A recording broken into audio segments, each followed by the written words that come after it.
You know, the child is born and by 15 years old, he's already got into old age and dies. So very, very bad disease. He's a holy man. He's a holy man, rabbi, holy man. Any Jewish tradition. So he had no idea about karma or simple reactions or whatever. For him, God is all good. So why bad thing has to happen to a good person like him? The priest is supposed to be a good person, isn't it? So this is the confusion in the modern society. People are they are the top of affairs, president of the country, the chairman of the United Nations, whatever. But there is suffering all over the place. People suffer, and then sometimes they cannot bear the suffering, they commit suicide. Even the celebrities in America, they have anything money can buy. They have private jets, and they commit suicide. Why? Because they have found God. Mental challenges, mental health challenges.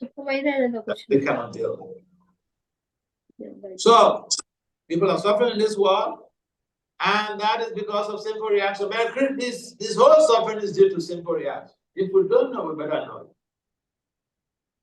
No one is born deaf, blind, and deaf because he's just an innocent child. How can you explain that? We suffer because of sinful reactions. But it doesn't mean we should someone suffering and we say that, Govinda, you know what? You're suffering because of sinful reaction. No, we don't do that. So Krishna has given us a promise. He can protect us from all these sinful reactions. He mentioned Sarva Dhamma Kareti Jah, Manita, Sanam Jah. I'm fine. Sarva Papibyo, all sinful reactions. He will quash it. He will pulverize sinful reactions. He protects us from sinful reactions. It's only Krishna who can protect us. The demigods, they cannot protect us. Even Lord Brahma, even Lord Shiva. Lord Shiva had run into a problem.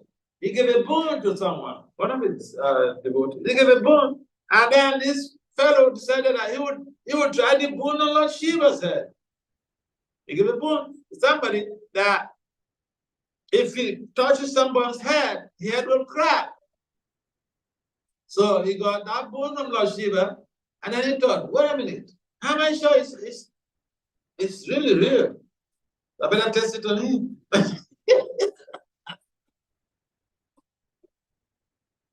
And Lord Shiva had to run from one look to the other. He went to Vishnu's protection. Yeah.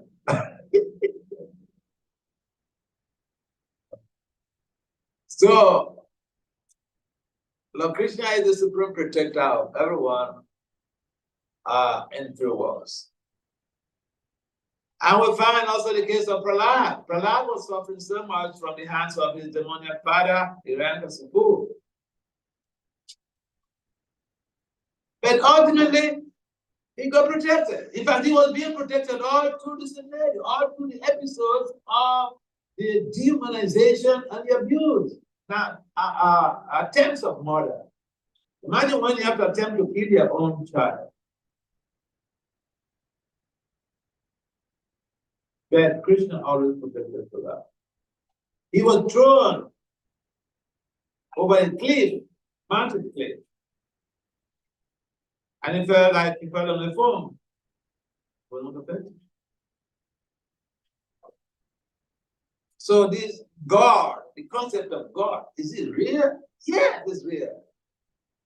People are experiencing it. Hiranyakasipu tried to kill Prahlad in several ways. But Krishna came to the rescue. Because of his dedication, his devotion. The the dedication, the devotion that the devotee has predicts the rate, the type of protection that he receives from Lord Krishna. Because Krishna likes reciprocity. He likes to reciprocate. I think there was some query that Krishna received about the protection of Draupadi. So Draupadi was being derobed in the assembly, and nothing happened until Draupadi said, "Hey, Govinda." She lifted up her hands. So the query was, "Hey, Krishna, this person is a devotee.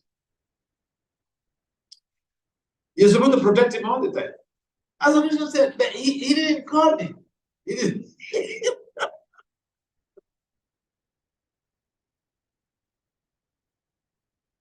I mean, like traditional thing in America, if you're not invited there, you don't go to some place because, you know, they can call the police for you. They can call the police for you.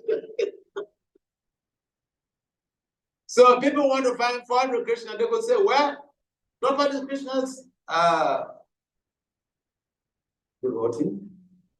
So why is that Krishna did not just prevent the whole thing completely?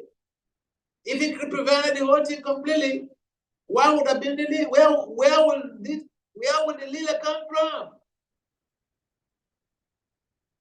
If he doesn't allow things to happen before he intervenes, where is the question of the demonstration of that protection? So yeah, Draupadi sprang up her hands and yeah, hey Krishna, hey Govinda. And Krishna came to protect her in the form of saris, unlimited saris. They tried to derobe her, and the sari was unending. They got tired, they got fatigued. So there are several instances in the Vedic literature how Krishna demonstrate, fulfill his statements of the Bhagavad Gita. That when we surrender unto him, he will protect us. So the Pandavas, they would have been eliminated. But Krishna always protected them. They were to be burned down to ashes in a house made of, you know, what is that? Yeah. A house made of lard. So, Krishna protected them. There was some intervention. And the bottom line is that there are so many instances, there's so many stories that demonstrate. Even Arjuna on the battlefield of Kurukshetra, have you forgotten about Arjuna? Krishna even vowed never to participate in the fight. He said he will only just be a charioteer for Arjuna. But when things get heated up with Arjuna, he broke his vow. He broke his vow. He jumped up from the chariot and invoked his chakra. And Vishnu said, "Oh, what is this? You break your vow now." So, Krishna is always there to protect us. You always say, well, Krishna doesn't answer my questions on time. And see, there are so many cases, there's so many. I have a lived experience of so many cases that in a moment, we don't advertise what we personally experience. See, I have spent 14 years in this moment. What is making me to do that? Look, I was not born in India. So what is special in this movement that is keeping an African origin guy in this movement well versed in academia. People get PhD, they look for big jobs in academia to become full-time professors. I have seen a lot. And Krishna has come to the rescue. So I got so much of conviction. I'm convinced by dint of this almighty protective power of Lord Krishna. Just like Prahlad was fully dependent on Krishna, and even when they tried to kill him, when his father and his associates tried to kill him, they couldn't succeed. Any one of us who takes proper shelter of Lord Krishna will be protected. Try, and the process of getting this protection in this age of Kali, you don't need to give up what you are doing. God, Krishna demanded, surrender, give up everything, or give up all of your processes of different religious systems, and surrender to me. They're not protected. But here, in Kali Yoga, Lord Krishna came as Lord Chaitanya Mahaprabhu. And even when, remember, Lord Chaitanya, he was taught himself in there, and one Brahmin came to him, and he said, my Lord, I want to give up my family life and follow you. I'll give up my job, my family, and just follow you, be your devotee. Lord Chaitanya said, it's not necessary. You just go back home and make your home a temple.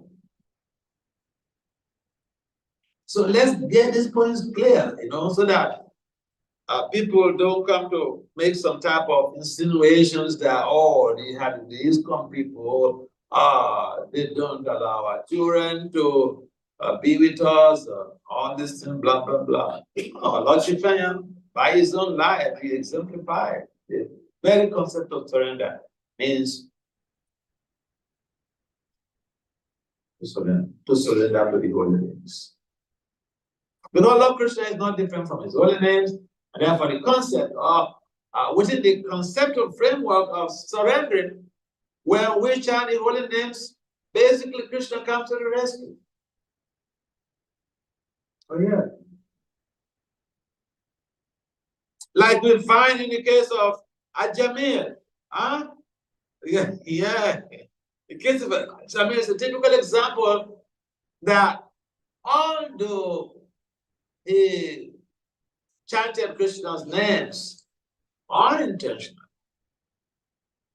he was actually calling his son, Narayan. Then, came to the rescue. The Vishnu Dutas came to rescue him.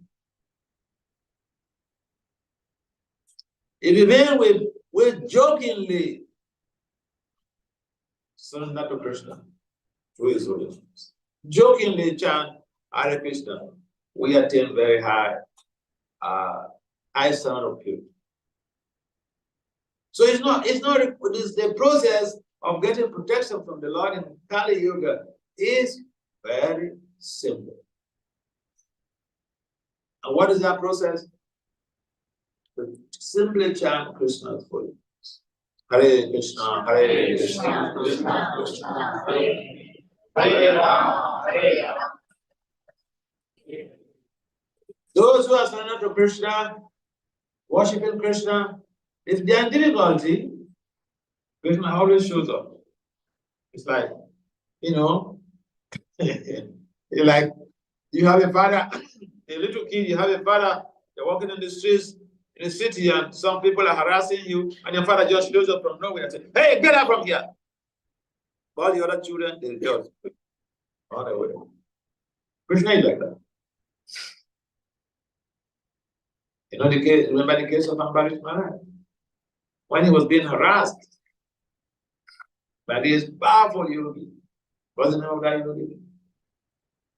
What's the name of the yogi that was harassing Ambarish? Yes? Durvasa. Do you agree to that? You are chanting now with your problems. Do you agree that is Durvasa? Sure? Do you agree that is true person? You're not sure. You're not sure. Okay. Yes, but do you agree that is true person? And do you agree? Acha. Yeah, Dravasa, he had, thousands of disciples. He travels with, a throng of people, followers. So he wanted to screw up and bury Maharaja. And then Krishna ended up screwing him up.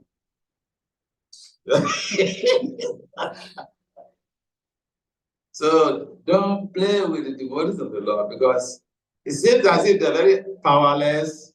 They're powerful because they're connected with the most powerful spiritual personality of Krishna. Now, there are several ways we can really figure out how we can get protection from the Lord. In fact, there are so many prayers in the Vedic, even in the Bhagavatam, in the Purana, Tanda Purana, so many literatures. There are prayers who can render to Krishna, sing prayers to Krishna.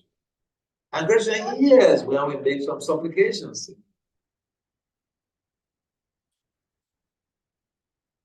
And we shouldn't even wait until we have a problem before we pray to Krishna. Then it becomes like a conditional relationship. Like, I wash my hand, wash my right hand, I will wash the left hand. It shouldn't be like that. So, the process of devotional service facilitates that eternal protection that we get.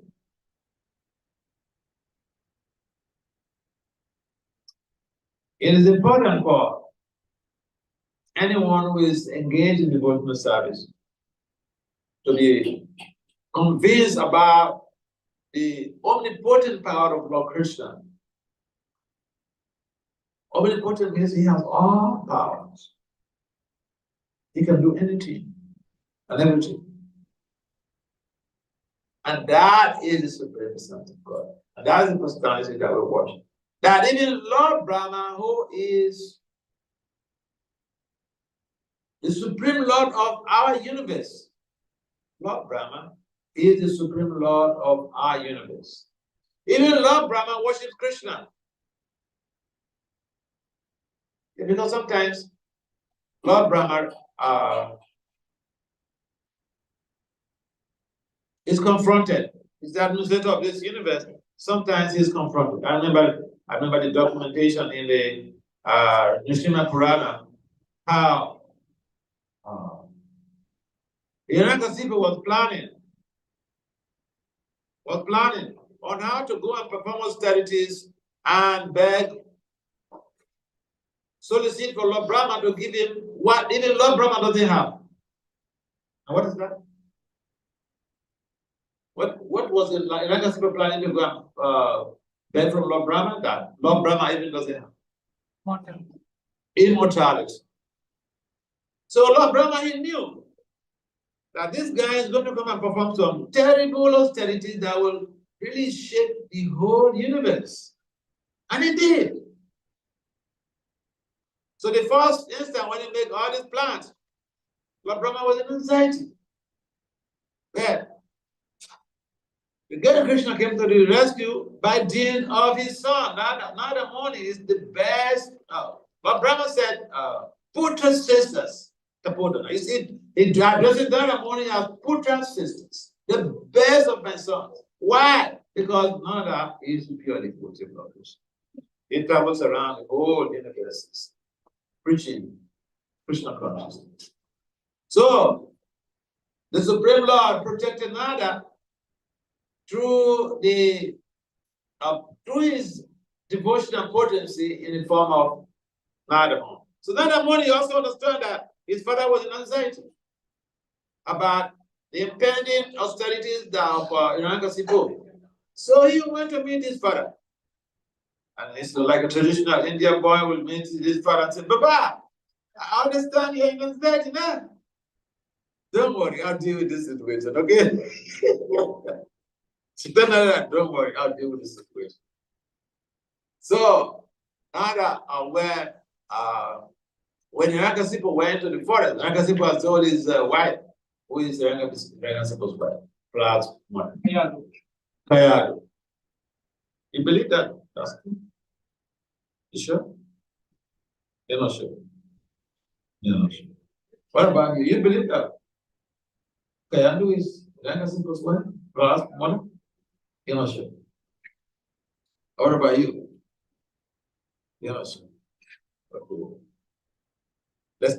Let's see the young girls. What about you? You're not sure. Huh? What about you? Not sure. Are you? Not sure. You? Yeah. Yes, Kayadu is Rangasipo's wife. So Rangasipo told Kayadu that, hey, my darling, see, I'll be performing austerities. I'm going to the forest. I'm going to perform austerities for a long time. And no woman wants to hear this. Is there any woman who wants to hear that? Oh, my husband is going away for a long time. Rangasipo told his wife. So he went to the forest. So the wife thought, okay, what can I do?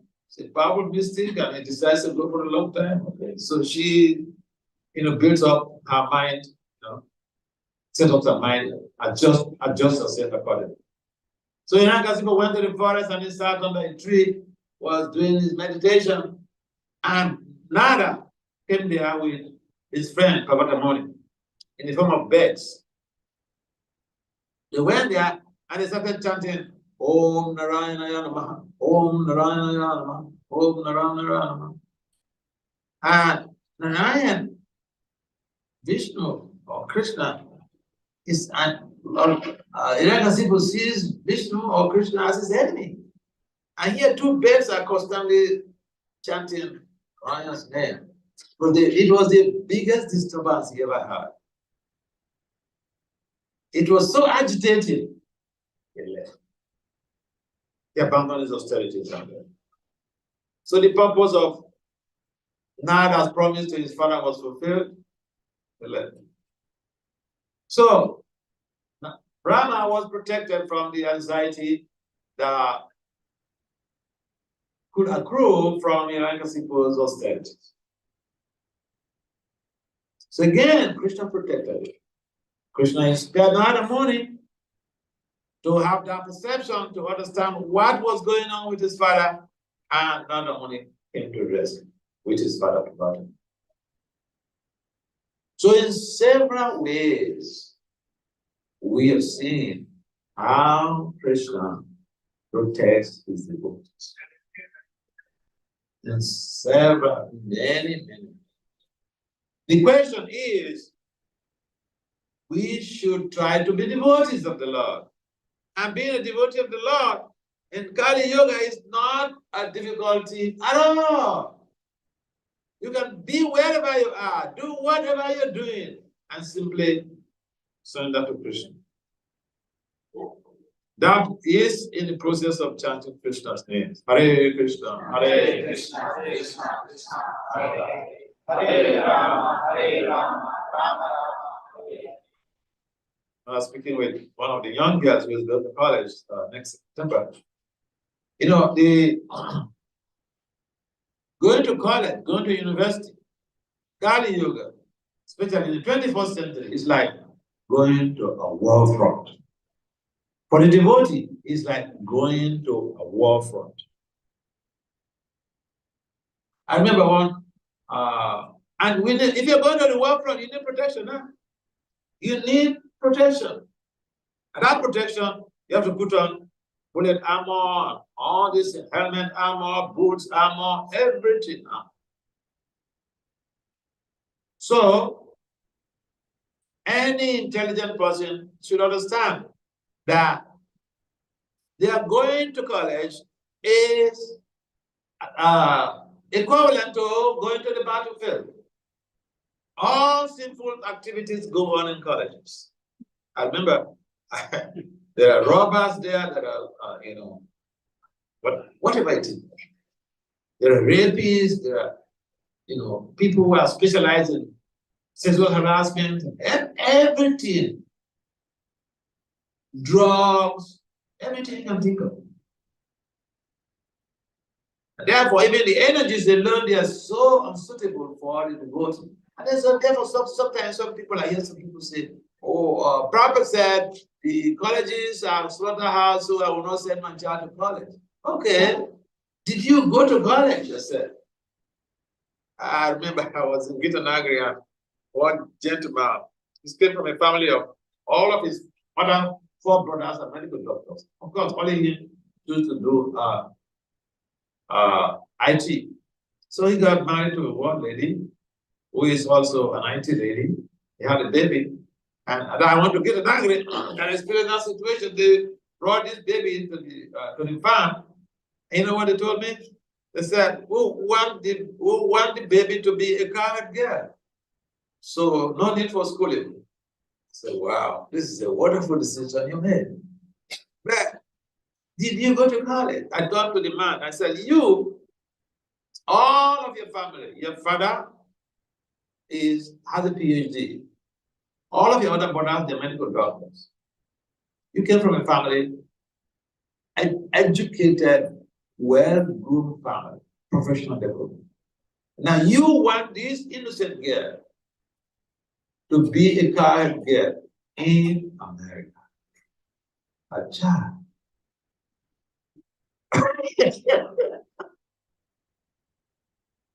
So where is the social protection?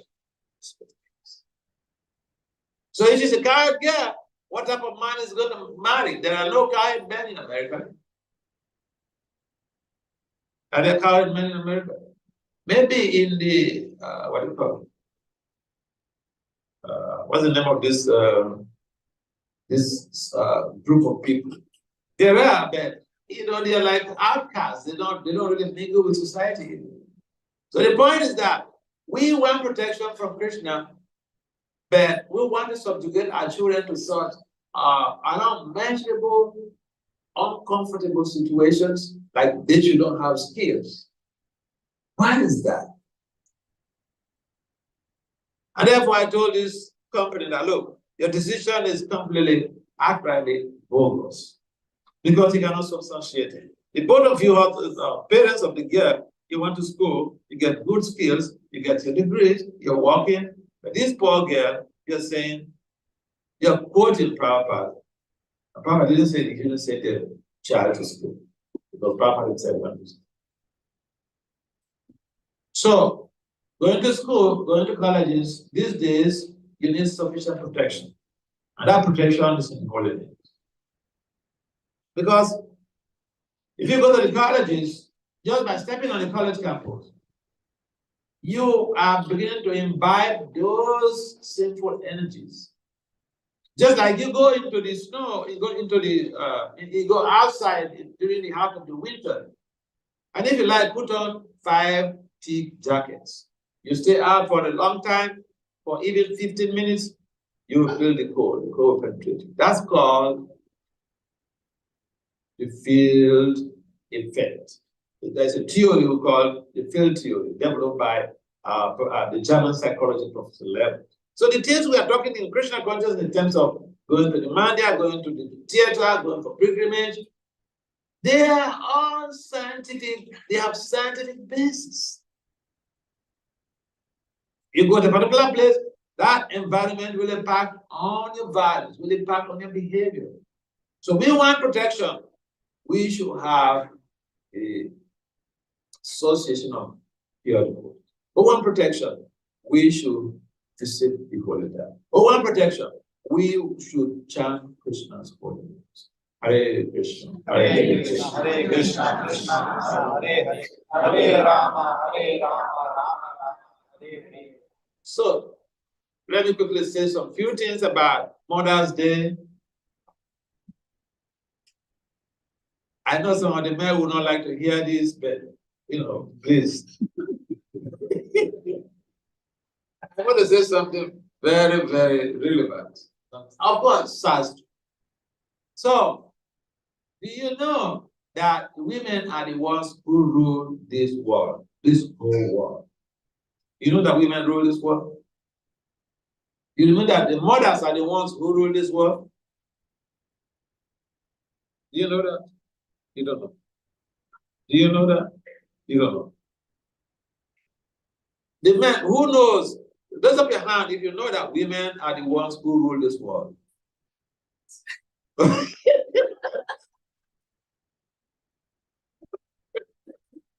Okay, the ladies, raise up your hand if you know that women are the ones who rule this world. Okay. Some few ladies know. Okay. Here's the deal. Now, who presides over this earth planet? Who presides over this earth planet? Bhumi. Is Bhumi a man or a woman? So,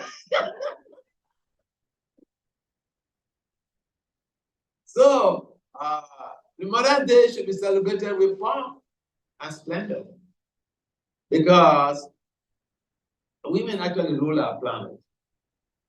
Even the most important departments in the whole universe are controlled by women. I'll give you an example. The whole material world is like a prison yard. It's managed by daughter. Think about it. Think about it, okay? And the whole of the Department of Education in the whole universe, not only Bhumi local, the whole universe is managed by who? So that's what. Universal affairs are managed by women. And, okay, forget about the material world. Even in the spiritual world, the whole affair of devotion, pure devotion, is controlled and managed by women, headed by Maharaja.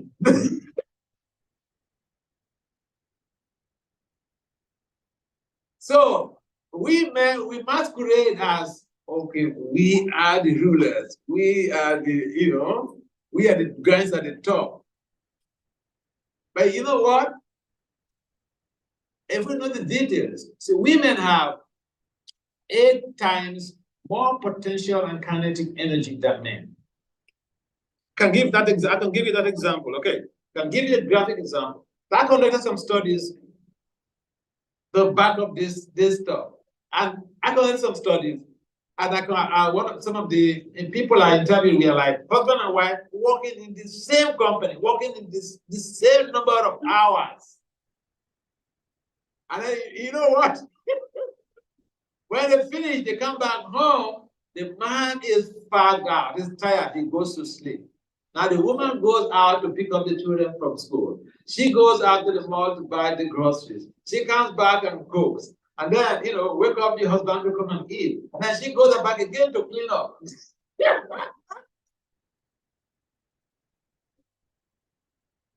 Oh, yeah. So, today being Women's Day, we should honor women. I tell people, especially, when I've given some talks to some brahmacharis in one temple, I think in London. So I said, listen, if you want to be brahmacharis, don't offend any woman. If you offend any woman, their anger will destroy your brahmachari. No, I'm serious. I'm serious. I said, if you are prone to offenses, offend the men. Offend the men. Because in most cases, people don't know why people are having difficulties in terms of even their devotional culture. And unfortunately, even in our movement, we like to discriminate against women. We do that a lot. I've been hanging around in the movement for 40 years. I traveled to practically all over the world, and I've seen that in all places. I remember one lady, she messaged me on WhatsApp, one European lady messaged me on WhatsApp and was just, saying all the negative experiences that she was having. in terms of how we have one philosophy, but the way we act is completely different. They say we are all spirit souls, but now the women are now, they don't have what you call psychological safety. You know what is psychological safety? To have the voice to speak up. If you speak up, you're condemned. So I said, I'm so sorry, Mataji. I have seen this. I'm just a simple person. It's not possible for me to change this organization. I know what you guys are passing through. And I remember some years ago in Delhi, there was one boy who was really becoming so much offensive to the Matatis. And he was a brahmachari. So I called him privately. And I spoke to him. I said, you want to be a brahmachari? He said, yes. Avoid the way you treat this woman. You treat every woman the exact way you would treat your mother. Otherwise, you are looking for trouble. We know Vaishnava offense, a Vaishnava apparat, but in the Vaishnava apparat, it's like you're offending your mother. You see, when you misbehave in the home, your mother will protect you. Sometimes the child does some certain things, the mother doesn't even allow the father to know about it. That is how women are so protected. But if you hurt that same person who is so protective, then we're really looking for trouble. Therefore, today we should, individually, if even we don't take a vow, we should understand that, this universe is run by women. Even in the homes, in most cases, women rule the home. The man works so hard to bring all the thousands, millions of dollars. It's the woman who spends it. In America, I don't know what takes place with the Indian people, but in America, this is a tradition. The man works so hard, brings the money, and the woman is the one who decides what to spend, how to spend it. Oh, yeah. And therefore, on a spiritual level, we can understand that our whole spiritual culture is governed, managed. It's under the auspices of Srimati Radharani.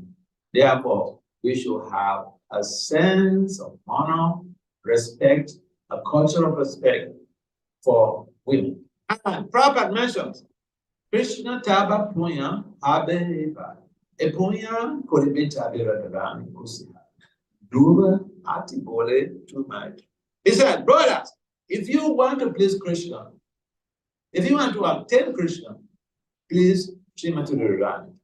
So do we want to attain Krishna? We have to please Srimati Radharani. We can't say we want to attain Krishna and we go about being offensive to our spouses, to our wives, to our daughters, to any woman on this planet. This is the instruction of our own Acharya. We have to try to please Srimati Radharani to facilitate the attainment of Krishna, Prema, Umato. Any comments or questions? I'm not carrying a watch, so I don't know what is time. What's the time here? Huh? Okay. So I think that we are not out of track with regarding the time. Yeah. Any comments or questions? Women's Day and protection, Almighty protection from the Lord. Yes, any comments or questions?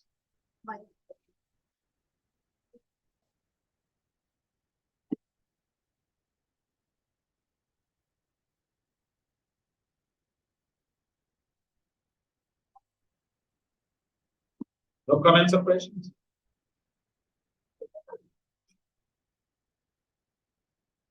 Hare Krishna Maharaj, please accept my humble obeisances of Lord Shuddha and Ministry of Holiness. Thank you so much, Maharaj, for such an enlightening and Very, very nice, wonderful session. It was very nice to hear about the mothers and the women. Thank you so much. And it is very essential in the current world to have this etiquette, to have this knowledge for everyone. Thank you so much, mothers. Any other comments or questions? Otherwise, we'll have to adjourn this meeting. Any questions that you have in the devotional life or any spiritual questions you can ask them? Do you have any questions? You, any questions? What grade are you? You. Okay. Yeah, any questions from the youngsters, boys and girls? Any questions from the gentlemen or ladies? Yes, please. Maharaj, knowingly or unknowingly, we're all like committing, like preparing to commit like sinful actions, driven by our desires. How to control our desires and improve our like resilience to overcome all those problems. Correct. Oh, that's a very good thing, very good question. To have resilience to sinful impulses, sinful desires. You see, it's like asking a question, how do we have the strong or the high willpower to be able to resist temptation, resist negative thoughts? Yeah, according to, again, I refer to science. I like referring to science because, you know, this is the area of a particular big group. And when it is something that relates, then you have a scientific back of people hardly will refute it because they will say, no one will come and say that I believe that, I believe and you don't believe because it's not, I don't believe to that religion or to that scripture. So there is a theory called the general theory of crime, propounded by Gottfried and Hitching. And this theory states that this is the major theory that governs crime. And the theory says that all crimes and antisocial behavior are due to low self-control. And look, self-control, Rupa Goswami gives us in the Upadesa Rita, in the very first sloka, he mentions how the mind, the senses, and all of these emotions could really lead us to an unpredictable situation. So yeah, it is a problem. I've also had a question from some devotees who have asked me, say, Maharaja, there's certain things I do, I don't want to do it. Then I do it, and I regret. What is the cause of this? And how to resist? How to stop? Yes, so it's a similar thing. Yeah, this is the blessings of the Vedic literature, blessings of Srila Prabhupada, that we ask this question. People out there who are not devoted, they who don't care, they don't ask, they have the experience, how they're being pulled to do certain things they don't want to do. They don't have explanation to that. They don't know how to protect themselves from that. So Krishna can protect us from that. And the best way is to supplicate through the chanting of the Hare Krishna Maha Mantra. When we become purified, we have the natural resistance to negative change. That those impulses, they become purified. That lust becomes transformed into love through the process of devotional service. And sometimes people also, they come early to devotional service. They chant it and then they complain. Oh, I've been chanting for the past 6 months or 1 year or 2 years, and each time I chant, my mind still wanders here and wanders there. What to do? Yeah, we keep chanting and follow the principles, the strategies for perfection in chanting. There are 10 strategies. We call them 10 offenses. Maybe strategies. Strategies are things you do to be able to attain your goal, or tools you use to be able to attain your goal. So if we are trying to chant, to be able to overcome this type of urges or this type of impulses, we should follow meticulously the process of chanting, the 10 principles, the 10 offenses to be avoided.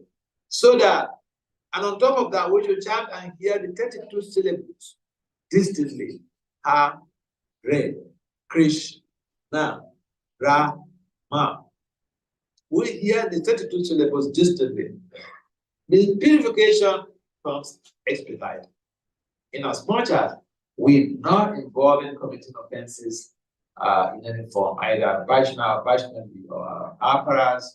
And sometimes you can even commit offenses to your own family members, your spouse, even your own child. Sometimes the parents, they feel too big to just say sorry when they do something wrong to their children. Do you have children? Huh? Do you have kids? When was the last time you told your kids, I'm sorry? Your kid, I'm sorry. Yeah, we don't do it most of the times. We think that whatever I do, I'm always right. Isn't it? Isn't it? Yes.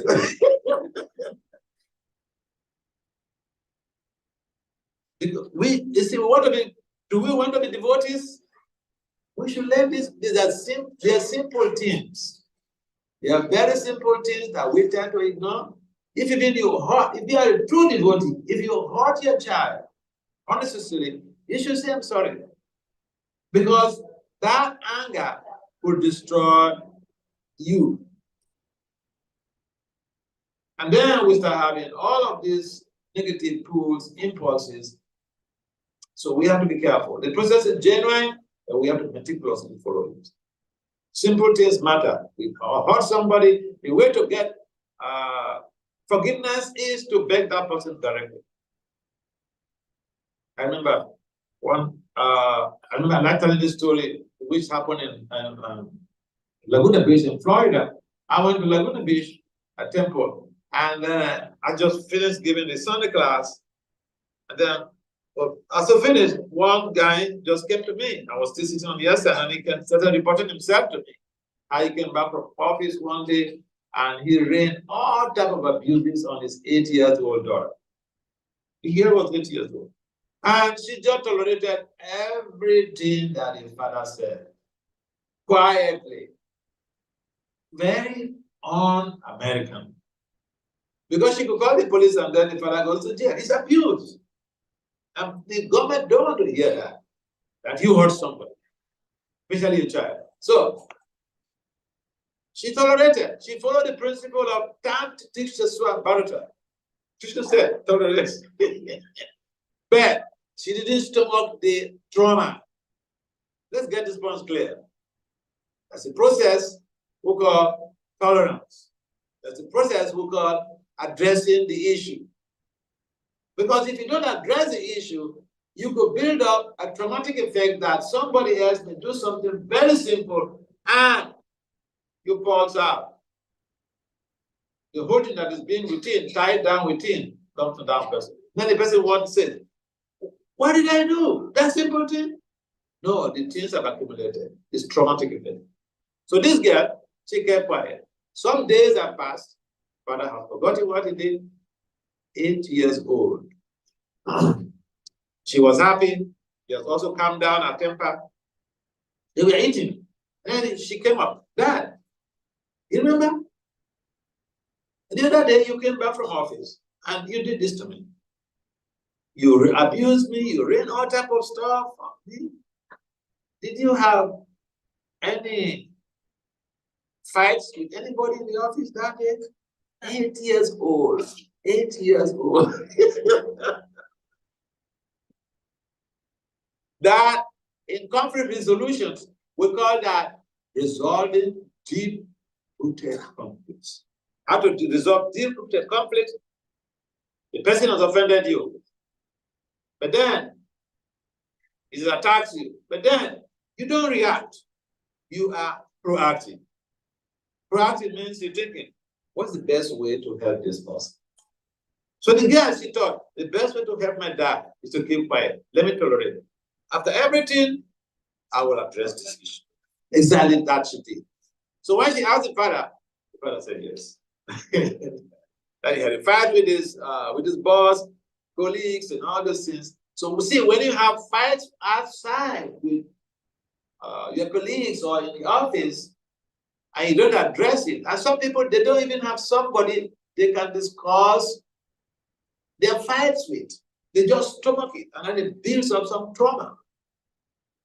Then you come back home, and it's called passing the buck. You pass the buck to the innocent person. And then you can destroy a relationship with people, with your family, based on this passing the buck.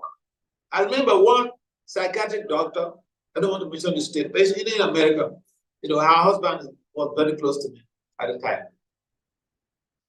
Now, husband is a professor. She's a psychiatric doctor. The both of them, they hardly even meet.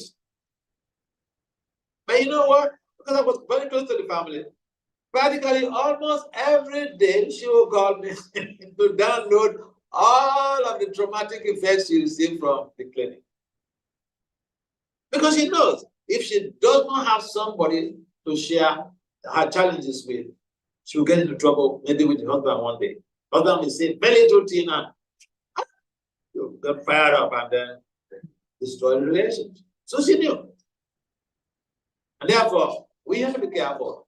If we want to be free from all these negative emotions, there are ways to deal with all of this. One of the simple strategies is we should chat attentively and avoid committing offenses to people, especially your family members. It's so easy to offenses to your own children, to your partners. Yeah. What's the time? Okay, so we have to adjourn this meeting now. I'm sorry. But if you have any questions, my contact number is with Gopikanta and Krishna Prabhu and Surya and Gopikanta's wife, the daughter, the son.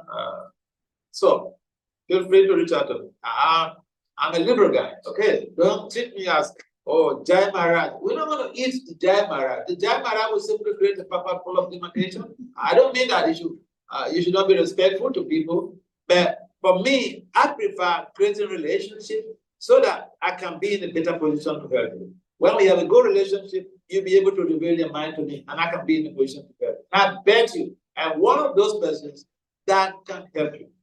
Because I don't just speak only the Vedic literature of Vedic Bhagavad Gita, Krishna Sri Bhagavan Swayam, but I also have skills all over the place, okay? From my undergrad to master's to PhD, I have skills all over the place. I can help you.